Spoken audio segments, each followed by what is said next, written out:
তারা ৭১-এর মুক্তিযুদ্ধের চেতনার কথা বলেছে। তারাই তো মুক্তিযুদ্ধের চেতনাকে গলা টিপে হত্যা করেছে। মুক্তিযুদ্ধের যে স্বপ্ন ছিল, মুক্তিযুদ্ধের যে লক্ষ্য ছিল, আওয়ামী লীগই সেই লক্ষ্যকে গলা টিপে হত্যা করেছে। তারা এদেশের বিচার ব্যবস্থাকে ধ্বংস করেছে, তারা অর্থনৈতিক ব্যবস্থাকে ধ্বংস করেছে। আজকে মুক্তিযুদ্ধ হয়েছিল যে মৌলিক 3টি দাবিকে সামনে রেখে, মানবিক মর্যাদা, সামাজিক ন্যায় বিচার, অর্থনৈতিক সাম্য। এটা শুধু স্লোগানেই ছিল। বাস্তবে বিগত দিনে যারা ক্ষমতায় ছিল, বিগত 53 বছর যারা রাষ্ট্র ক্ষমতায় ছিল, তারা কেউই জনগণের সব অধিকার বাস্তবায়নের জন্য আন্তরিক ছিল না। বরং এই আওয়ামী সরকার, এই ফ্যাসিস্ট সরকার মুক্তিযুদ্ধের এই চেতনাগুলোকে তারা ধ্বংস করেছে। তারা মুক্তিযুদ্ধের পক্ষের শক্তি আর বিপক্ষের শক্তি, মুক্তিযুদ্ধের চেতনার পক্ষের শক্তি আর বিপক্ষের শক্তি দাঁড় করিয়ে যারা আওয়ামী লীগ করত, যারা ফ্যাসিবাদের দোষর, তাদেরকে তারা মুক্তিযুদ্ধের চেতনাধারী মনে করত। আর বৃহত্তর জনগোষ্ঠীকে তারা মুক্তিযুদ্ধের চেতনার বিরুদ্ধে বলে তাদেরকে শোষণ করত, নির্যাতন করত, জুলুম করত, ঘুম করত, ঘুম ঘুম। আমাদের অবাক লাগে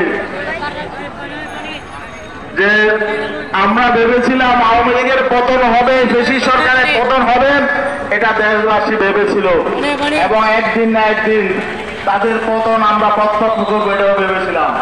কিন্তু তারা যে এভাবে দেশ ছেড়ে পালাবে, একটা বিষয় আমরা বলতে চাই। আজকে আমরা এই বিগত দীর্ঘদিনের জুলুম শোষণ নির্যাতনের পরিবর্তনের জন্য এই ছাত্ররা বৈষম্য বিরোধী আন্দোলন করেছে। এই বৈষম্য বিরোধী আন্দোলনের ফসল হল বর্তমান অন্তর্বর্তীকালীন সরকার এবং বর্তমান এই যে দুঃশাসন মুক্ত স্বপ্ন দেখেন, বিভক্তির রাজনীতির স্বপ্ন দেখেন, তা বাস্তবায়িত হবে না। আমাদের অবাক লাগে বিএনপির মতো একটি বড় জনপ্রিয় দল, ওই দলের মহাসচিব জনাব মির্জা ফখরুল ইসলাম আলমগীর গতকালকে কিছু ক্ষমতায় যাওয়ার গতকালকে প্রধান উপদেষ্টার সাথে সাক্ষাৎ করে বেরিয়েছে। তিনি বলেছেন যে মৌলবাদীদেরকে আর ক্ষমতায় যেতে দেওয়া হবে। তিনি মৌলবাদী বলতে কাদেরকে বুঝিয়েছেন? আমি জনাব ফখরুল ইসলাম সাহেবের কাছে প্রশ্ন রাখতে চাই, আপনি মৌলবাদী বলতে কাদেরকে বুঝিয়েছেন? বিগত ফ্যাসিবাদী সরকার আওয়ামী লীগ যাদেরকে দীর্ঘদিন মৌলবাদী বলেছে, থেকে আজ পর্যন্ত যতবার তারা রাষ্ট্র ক্ষমতায় গিয়েছে প্রত্যেকবারই এই মৌলবাদীদের হাত ধরে নিয়েছে। এই মৌলবাদী শক্তির উপরে ব্যবহার করে তাদের সহযোগিতায় তারা ক্ষমতায় গিয়েছে।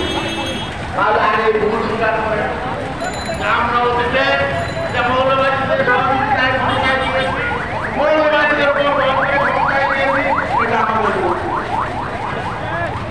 আমরা পরিষ্কার বলতে চাই।